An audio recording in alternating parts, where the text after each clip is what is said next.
പ്രമേഹമുള്ള ആളുകളിൽ ക്യാൻസർ വരാനുള്ള സാധ്യത കൂടുതലാണ്. ആണെങ്കിൽ അത് എന്തുകൊണ്ടാണ്, ഏത് രീതിയിൽ നമുക്കതിനെ പ്രതിരോധിക്കാം, ഈ കാര്യങ്ങളെക്കുറിച്ചാണ് നമ്മളിന്ന് സംസാരിക്കുന്നത്. ഞാൻ ഡോക്ടർ ധീരജ്. പ്രമേഹമുള്ള ആളുകളുടെ ശരീരത്തിൽ നമ്മൾ പലരും വിചാരിക്കുന്ന പോലെ ഇൻസുലിൻ്റെ അളവ് കുറവല്ല, കൂടുതലായിരിക്കും, വളരെ കൂടുതലായിരിക്കും. പക്ഷെ ആ ഇൻസുലിൻ എഫക്റ്റീവായിട്ട് വർക്ക് ചെയ്യുന്നില്ല, അതുകൊണ്ടാണ് അവർക്ക് പ്രമേഹം വരുന്നത്.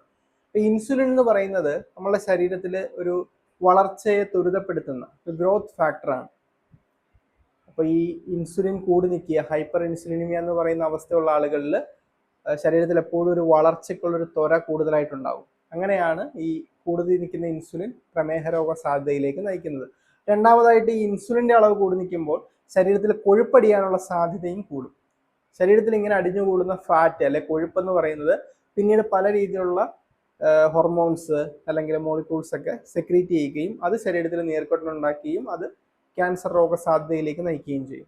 മൂന്നാമതായിട്ട് വരുന്നത് നമ്മുടെ രക്തത്തിൽ കൂടി നിൽക്കുന്ന ഷുഗർ അല്ലെങ്കിൽ പഞ്ചസാര, ഗ്ലൂക്കോസ് എന്ന് പറയുന്നത് പല രീതിയിലുള്ള പ്രോട്ടീൻസുമായിട്ടും കൊഴുപ്പുമായിട്ടൊക്കെ അറ്റാച്ച് ചെയ്ത് കൂടിച്ചേർന്നിട്ട് ഉണ്ടാകുന്ന ഒരു വിഷവസ്തുവുണ്ട്, ഏജ് എന്ന് പറയും, അഡ്വാൻസ്ഡ് ഗ്ലൈക്കേഷൻ എൻഡ് പ്രൊഡക്റ്റ്.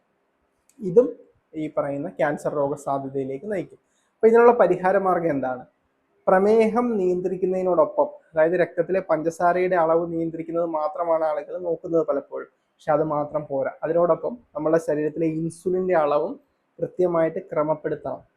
നമ്മുടെ ശരീരത്തിലെ മെറ്റബോളിസം ടോട്ടലി ഇംപ്രൂവ് ചെയ്യാനായിട്ട് പറ്റണം. അതിനൊരു ഹെൽത്തി ആയിട്ടുള്ള ലൈഫ് സ്റ്റൈല്, പ്രോപ്പറായിട്ടുള്ള ഡയറ്റ്, എക്സർസൈസ്, നല്ല ഉറക്കം, സ്ട്രെസ് ഉണ്ടെങ്കിൽ അത് കുറയ്ക്കാനായിട്ടുള്ള കാര്യങ്ങൾ, ഇത്രയും വേണം. നമ്മളൊരു ഗുളിക കഴിച്ചിട്ട് ഷുഗർ ലെവൽ മാത്രം മെയിൻറ്റെയിൻ ചെയ്താൽ സാധിക്കില്ല. അങ്ങനെ ഒരു ഹെൽത്തി ആയിട്ടുള്ള ലൈഫ് സ്റ്റൈൽ മെയിൻറ്റെയിൻ ചെയ്താൽ നമുക്ക് പ്രമേഹത്തെയും വളരെ എഫക്റ്റീവായിട്ട് കൺട്രോൾ ചെയ്യാം, മരുന്നുകൾ പോലും ഇല്ലാതെ.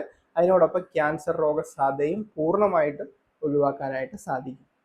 അപ്പോൾ ഈ വീഡിയോ നിങ്ങൾക്ക് പ്രയോജനപ്പെട്ടെന്ന് തോന്നിയാൽ മറ്റുള്ളവർക്ക് ഷെയർ ചെയ്തുകൊണ്ട് ഈ ചാനൽ സബ്സ്ക്രൈബ് ചെയ്യുന്നത് പരിഗണിക്കാവുന്നതാണ്.